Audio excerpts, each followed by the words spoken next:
Good afternoon, Stitch Roadies. How are you all doing? We are having a glorious day here in Oregon. I know many of you are either wilting in the heat, and yes, we are going to have 100-degree weather here in about a day or so, but no complaining about the weather. Like my mom said, nothing you can do about it. But I know some of you are either having flooding or all manner of weather going on. And what keeps us going forward is the stitching, isn't it? So this is a channel about cross stitch and mostly about life, but a little bit about cross stitch. So I hope you will hang in there. If you are a new viewer, thank you for stopping by. If you decide that this may be a spice bottle in your little spice rack, please hit the subscribe button, and if you check the bell, you will get a notification whenever I decide to do another one. And I do not have a schedule that would require planning, and for those of you that have been with me for a while and still hanging in there, you know that there's not a whole lot of planning that goes on. It's just one foot in front of the other, isn't it? Anyway, I'm sitting in a new spot in the beehive. The beehive is my crafting and sewing and quilting and stitching space. I'm sitting at a table that is like a farm table, and you can fit probably 5 people comfortably, so I don't have big groups here at all because there's just not enough elbow room. But it is a very nice, peaceful, joyful spot for me. And I'm working on, somehow this week, Teresa Kogut's been on the brain. And so I decided to bring this project out and give it some love, as we say in the cross-stitch world. And it is the first week of July, which in our country is a big celebratory time. I have this project on an elan frame, and it takes a little bit more planning for me to use it. I'm not as, you know, I never was a good dancer. And so I think if one was a good dancer, this frame would be a piece of cake. But when you have to use your brain and hands in a two-way operation, it's a little bit more challenging for me. But I mounted the project on this frame and have never been able to take it off because it was a challenge for me to get it on, and I like that it has no hoop marks, and it's just I just sit here and stitch on it. So I really just need to give it some time. It's probably absolutely perfect for some people. I am still in the learning phase. So today we shall talk and stitch together.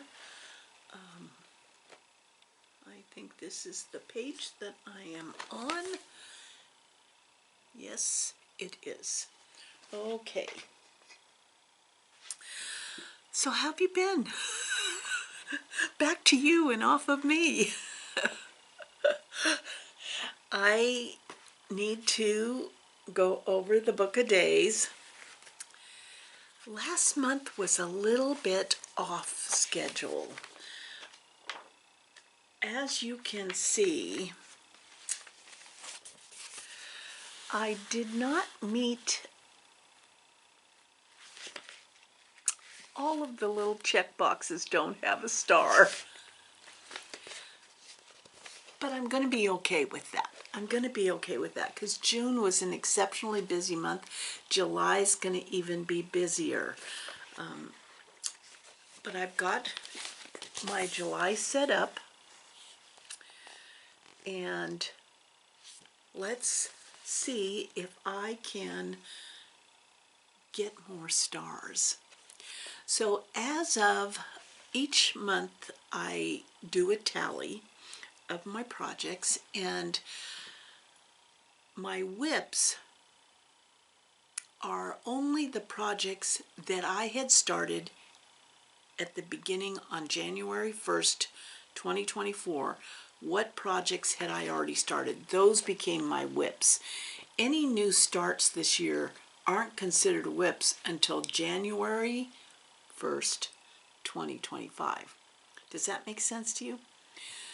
So as of today, I now have 29 whips, which in January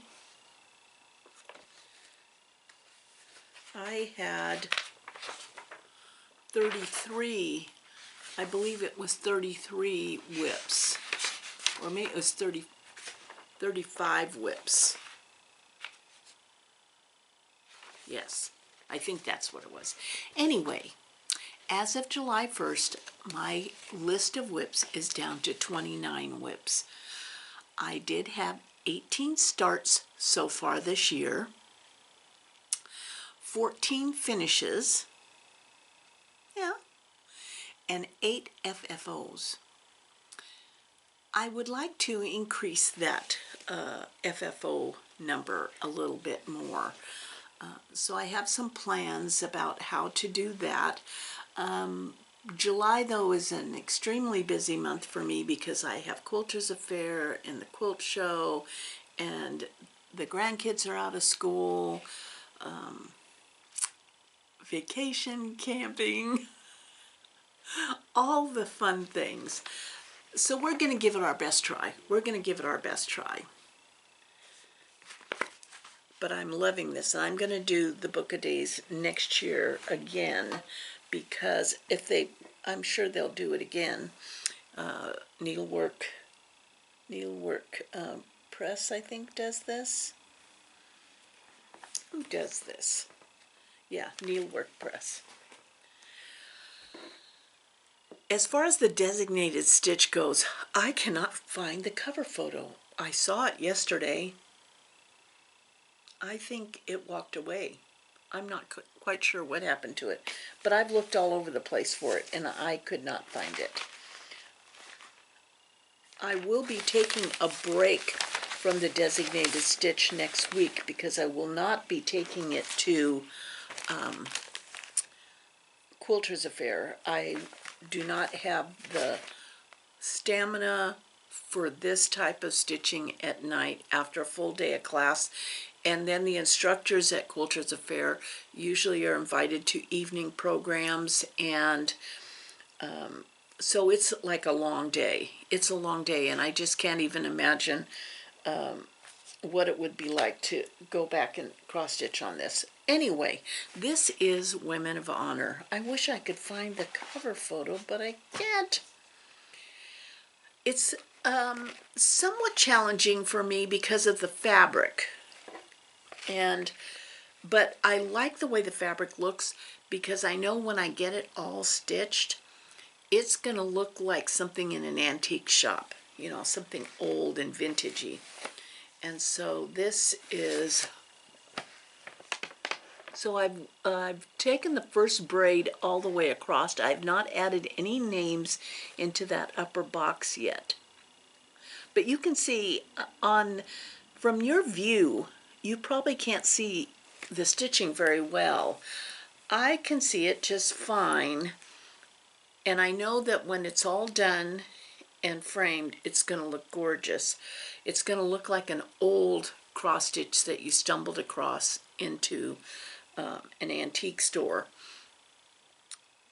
But it is challenging to stitch on. And I use a hoop. I'm using a hoop and my Lowry frame, Lowry stand, I think it was. Kim, the Contented Stitcher, who has a floss tube,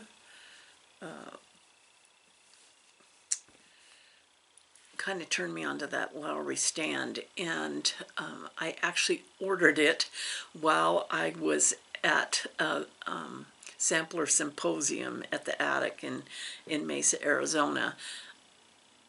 I didn't use it much here. It was interesting, but once I moved it, and how this all happened, this is a convoluted story, but you know, most of you are used to my convoluted stories, aren't you? So I think it was that some girlfriends were here and we were watching the overhead projector. The people who owned this house that we bought this house from have a projector and a screen. The screen pulls down in front of these bookcases. But in order to be able to see that screen when the image is projected onto it, you have to this is a, okay, hang in, go pee and get a drink of water. This is a convoluted story. So in order to see that projector, the image on the screen, you have to close these blackout curtains in front of these windows here. And I have all manner of stuff on the windowsill. And most of the time the curtains don't make a bit of difference when I close them, but I have some cactus plants. And the curtains, the cactus grabbed onto the curtains and came out of the pot and put dirt all over behind the chair. So I had to pull the chair out and the rolling. Oh, there goes the National Guard jets. Can you hear them? They do their little flyovers every now and then.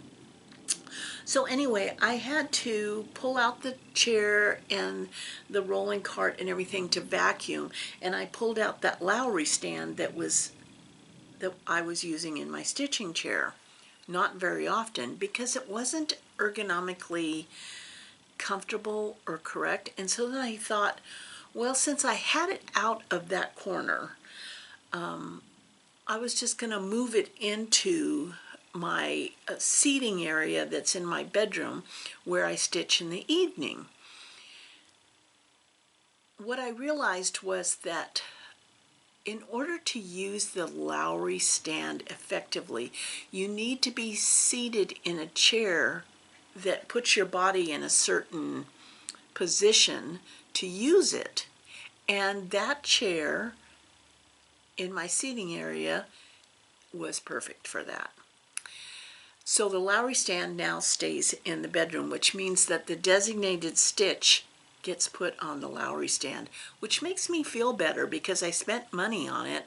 And, you know, I know we tend to enable each other and buy things and then, you know, maybe it didn't work for us. Well, maybe it's not working for us because we haven't really examined what is the best way to use all these products.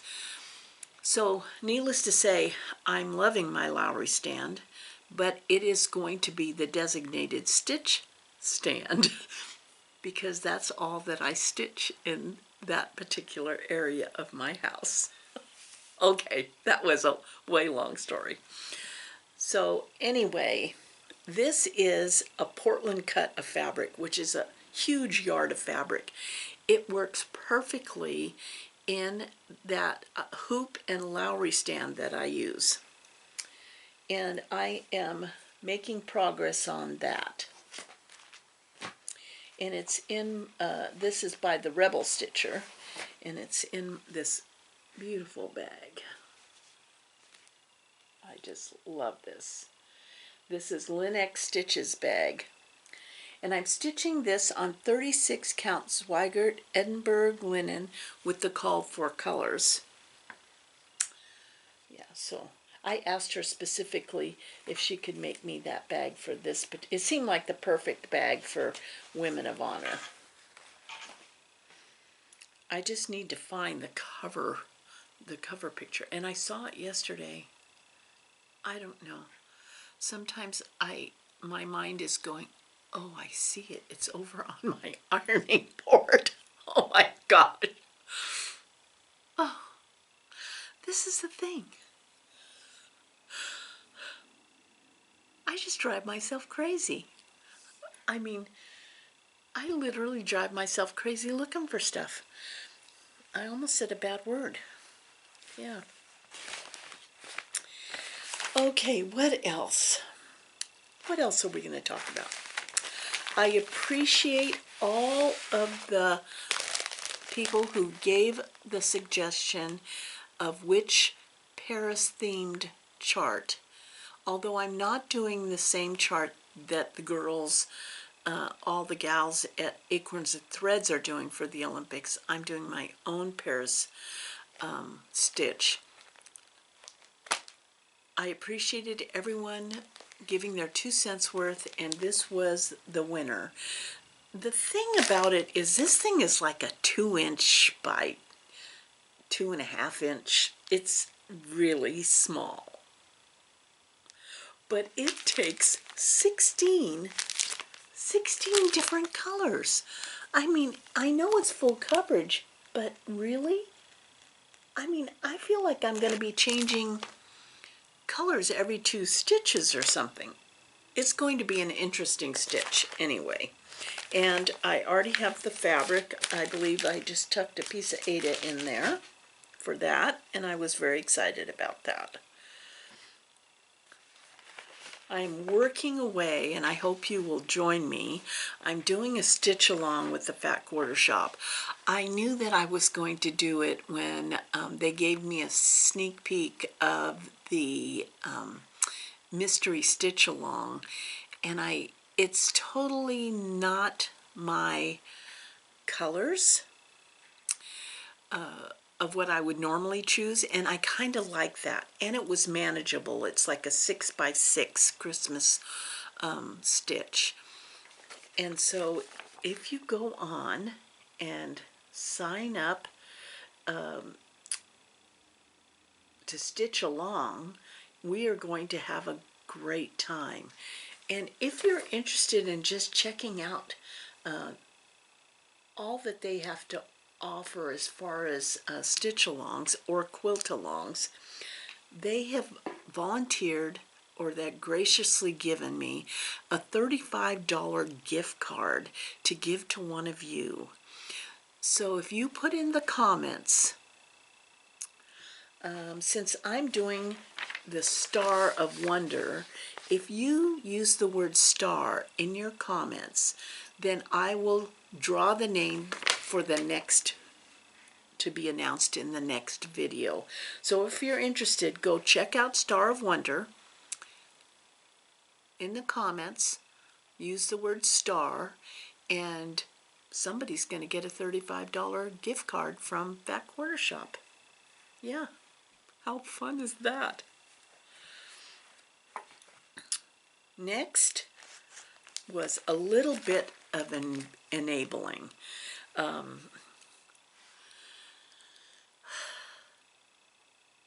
I know many of you maybe think that you shouldn't be watching me because I enable you too much.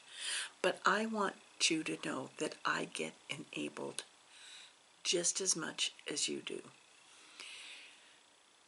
It's so fun to watch these different floss tubes or follow people on Instagram and see what they're stitching, and then you get excited. And right now, in the world we live in, we have got to take advantage for any kind of excitement we can get. Not the kind where, you know, a spooky guy jumps out at you, but something fun and that you love. And so I fell in love with Beck Stitches things, everything's or things, and I've been watching her floss tube. It's like Janine and I were talking one day. We like to,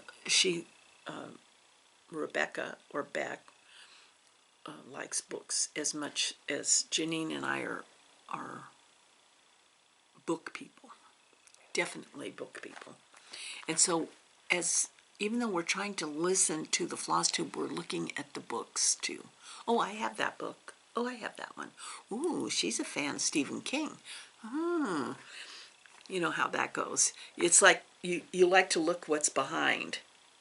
And so behind me right now is, in this double-doored closet, is all these project boxes for quilting, quilting kits. All my quilting stuff is in that closet, along with on these shelves over here.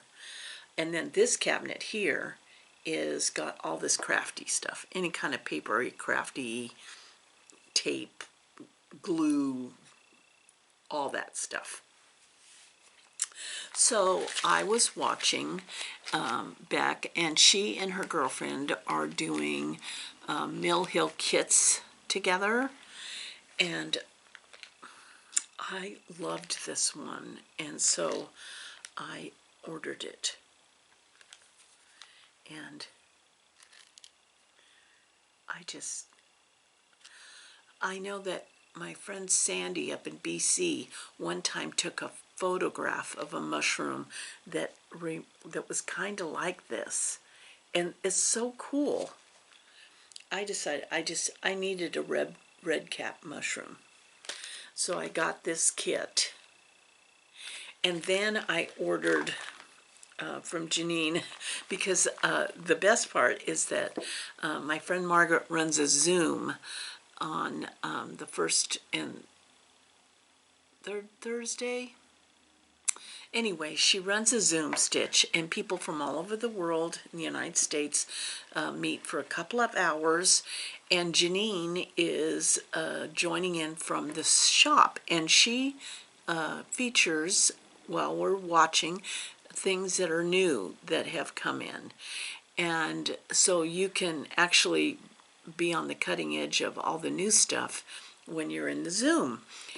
And I normally don't enter giveaways because I feel guilty about it, but Beck had a giveaway of a Mill Hill kit that was a bumblebee.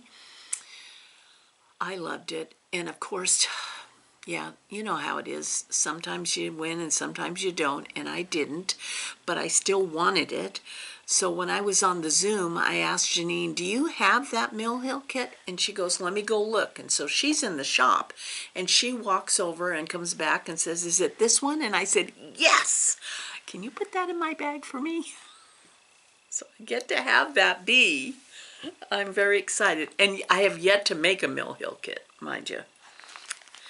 And then I was watching Fiona on Instagram, and she had just finished stitching this absolutely adorable chart, and this is by Lizzie Kate, and it's gratitude turns what we have into enough. And isn't that the truth? Oops, sorry about that. And then it has that little bonus chart too. And I ordered that and the threads. And the bonus chart says, begin each day with a grateful heart.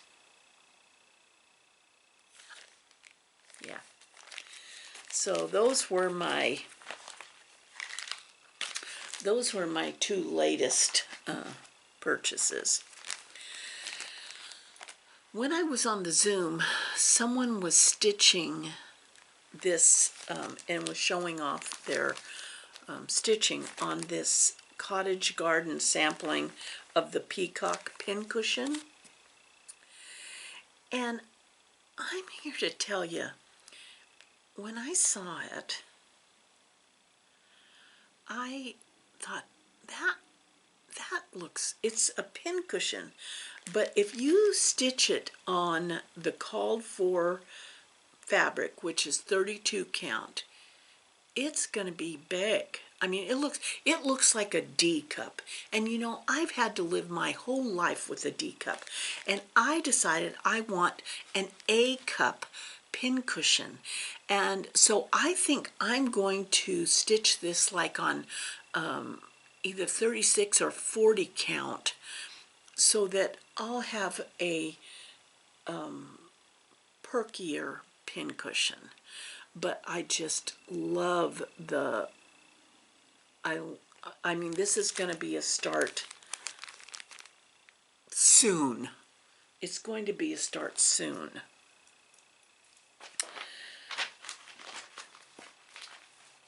Let's see, have I gotten through my little pile here? Yeah, I think I've gotten through that. So we're going to do a little bit of stitching. Yeah. It's going to be, I've heard a couple of M80s go off around the neighborhood, and yeah, there's a big sign, a big lit up sign at the beginning of our town that says illegal fireworks is an automatic $1,000 fine, no excuses, and that has not stopped. I mean, I think when people are going to use illegal fireworks, it always amazes me that that in a place like Oregon with all these trees, that they even allow fireworks sales, even the sane ones, you know. But yeah, I'm practicing two-handed stitching. How many of you do two-handed stitching? I mean, did it take it, those that do it, did it take you a long time to, it's pretty, it's okay on this even weave. This is like an even weave. 1, 2, 3, 4, 5, 6, one more. But it's a little bit, there is a learning curve to it, isn't there? Yeah. So about a week ago, a little over a week ago, went to the coast camping, and my younger son and his family got a hotel room over there. And, you know, because the 6 of us couldn't sleep in the van. Yeah. So they got a hotel room over there, and it rained off and on. That was a little bit of a bummer. The kids, though, they just, you know, they don't care. They're wet and sandy and all of that. But I had my fill of candy, saltwater taffy, and went to the Center Diamond, which is a quilt shop over there, a really, really nice quilt shop over there. Took embroidery with me, and had just a really nice time. We sleep the best in the van. I'm not quite sure what it is about it, other than it's cozy. It's like a cocoon, and so we both sleep really well in there. Okay, let's see. So we're here, 7, and then we want to go up over here. And let's see how many. I'm just going to count for a minute so we don't make a mistake. 3, 6, 7. Okay.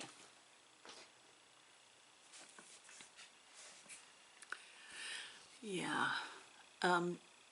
Beth Twist and Teresa Kogut are the guest designers at the Pacific Northwest Stitch Summit. If you ever get the opportunity to be able to travel out to us, Janine puts on an extraordinary event at the Embassy Suites Hotel in Portland. It's just so much fun. It's so much fun. But both of them, Beth Twist and Teresa Kogut, are the designers, and so I'm feeling both of their designs. I have a lot of both of their designs. Truly a fan, and so that's going to be. I would I don't know if the wait list is closed or not, but if you think you can come, you should just give them a call just in case. Just in case, because, you know, last minute people do, life happens and people drop out. So there's always an opportunity to get in on something that you thought, oh, no chance.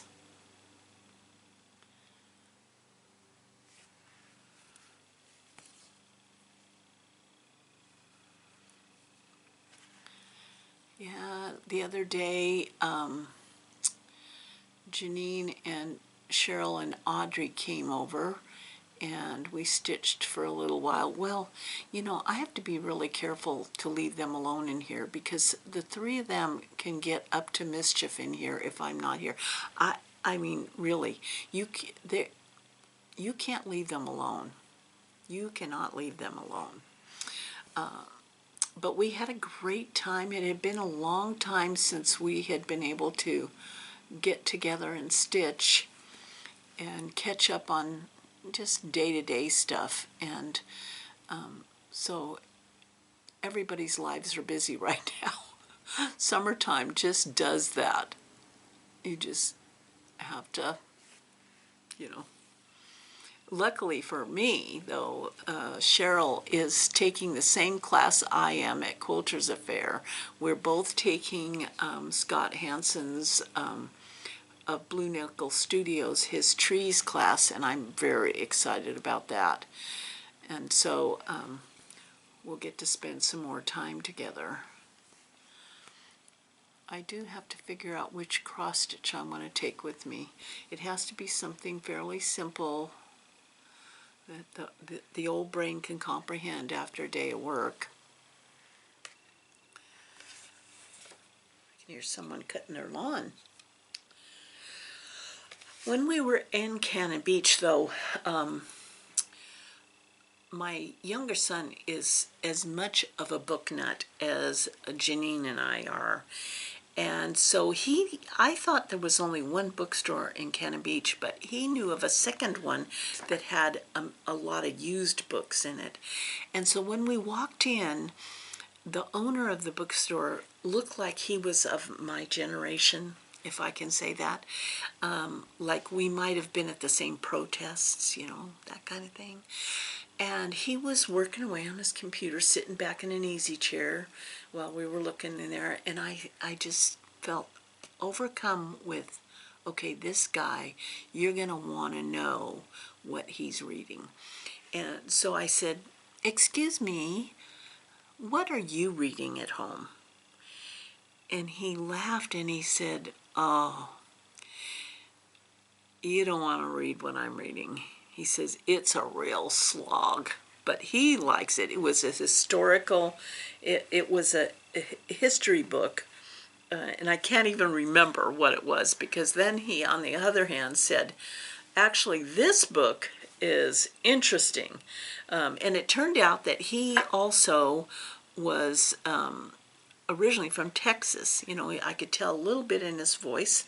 And he said this book, which was written by the Pulitzer Prize winning author Annette Gordon Reed,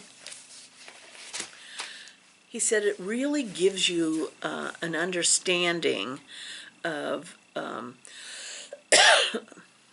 a historian's view of the nation's long road to Juneteenth.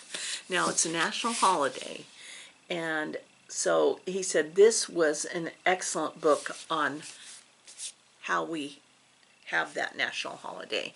So I decided, okay, I'm going to get that, because actually the shop owner, and he just loved my grandsons, which even made me more endeared to him, because he said, and he had that sweet accent, you know, and he said, oh, now I've had my fill of love for today, you know, because my middle grandson, he's as nerdy as the rest of us in the family, and he has no problem and not shy. He walks up to this gentleman and he says, this bookshop owner, and he says, do you have any old books? The guy started laughing. Oh man, do I have old books? Yeah. And then we were so lucky. This is what's charming. If you just get off the beaten path. So it had been raining off and on and off and on. And we decided to duck into the library in Cannon Beach. And so we took the boys back to the children's library. And it turns out this is kind of like an independent library. And they had a reading program that you could join. And you didn't have to live there, but you could pick a free book out of the box, and then you got a bag, and then you signed up for this reading program. And the book my grandson picked out was like 100 facts about something, you know. I mean, the driest read. Well, it was probably interesting to him, but yeah, it was quite fascinating. He loves to collect rocks. He's a rock hound. And he brought over his wooden box that we had got at the craft store that he had decorated all of, that had his favorite rocks in there.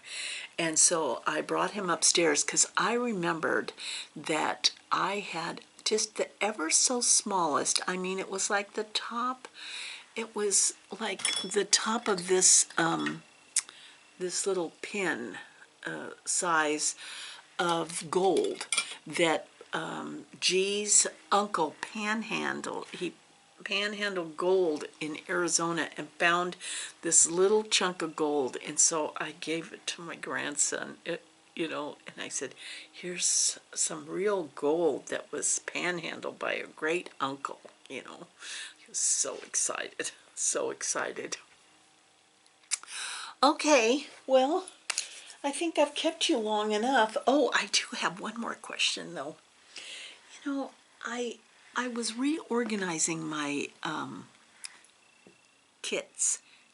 I have kit-alongs. Yeah. I was reorganizing my kits, looking at them, and I wondered, you know, why can't I deviate? You know, my brain tells me you've got to stay on task. You've got to stay on the program. But my ADHD part of my brain says, you need to stitch on Christmas stuff. It's Christmas in July. And why is it Christmas in July? Maybe if I understood that. So I was thinking of taking a break from the designated stitch for a week in July, some week in July, and making that week a Christmas stitch week. And I looked through all of my whips, and there were two that were Christmas stitches, kind of Christmas stitches. So I'm going to show them to you, and if you could vote for me which one I should stitch on during a week in July in the evening. Now this one is Quaker Christmas 2, and Cassie Jo Stitches, she got hers all done. Mine is, this is how far I've gotten on mine. Right there. Yeah, one. So that's where that one is at. And then the second one is, drum roll please,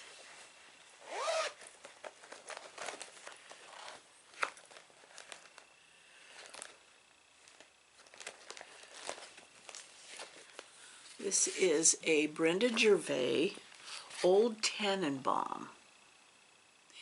And I do have the box once this is done, and all I've done on that one is part of that one box, one square. So which one are you feeling? And do you do Christmas in July? Do you participate in that? I don't know. I never really have thought about it. I mean, I hear about it every year, but not really sure. Okay, so stay tuned till the end of this video because I'm going to do, as requested, I'm going to do a little bit of a video in my garden. And I hope you all have a wonderful 4th of July if you celebrate. Just leave me your comments about the Christmas, and also if you are interested in the $35 gift card, be sure to use the comment star, the word star in your comment. Okay, you guys take care. Sorry for this long babble. We'll talk to you later. Love you guys.